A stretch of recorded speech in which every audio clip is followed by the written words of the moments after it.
There was no other prophecies about a Messiah prior to the flood, but there was one found here in Genesis called the Gospel in the Garden, Genesis 3:15.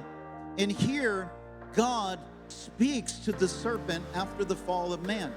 And he says this, he says, I will put enmity between you and the woman, between your offspring and her offspring. He shall bruise your head, but you shall bruise his heel. So this is Yahweh speaking to the serpent. Remember, the people had no clue God was going to do anything else. Now, understanding science, woman doesn't have the seed, the man has the seed. A picture of the virgin birth that is prophesied later in the book of Isaiah, that a virgin will conceive and give birth.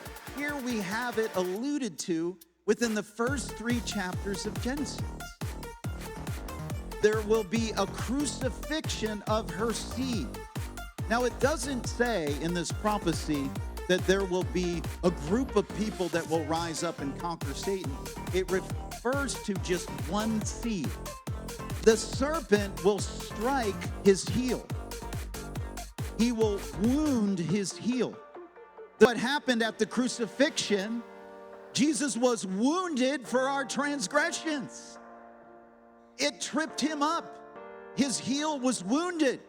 The great one had fallen at the crucifixion, only to rise again. The seed of woman is how this Messiah would be born.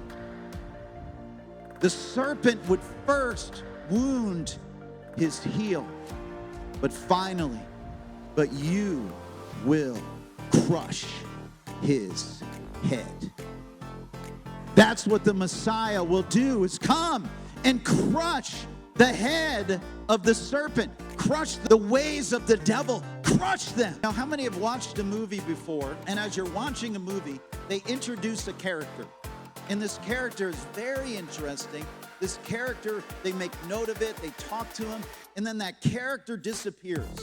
And then as you're watching the movie, you're waiting for this character to come back and close the story or finish the narrative, but that character never shows back up in the movie.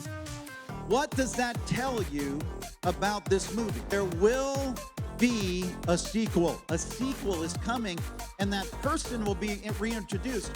The Old Testament, you're finding a character introduced, but when the Old Testament closes, the character has not finished his role till you get to the New Testament, because the Old Testament has a sequel called the New Testament.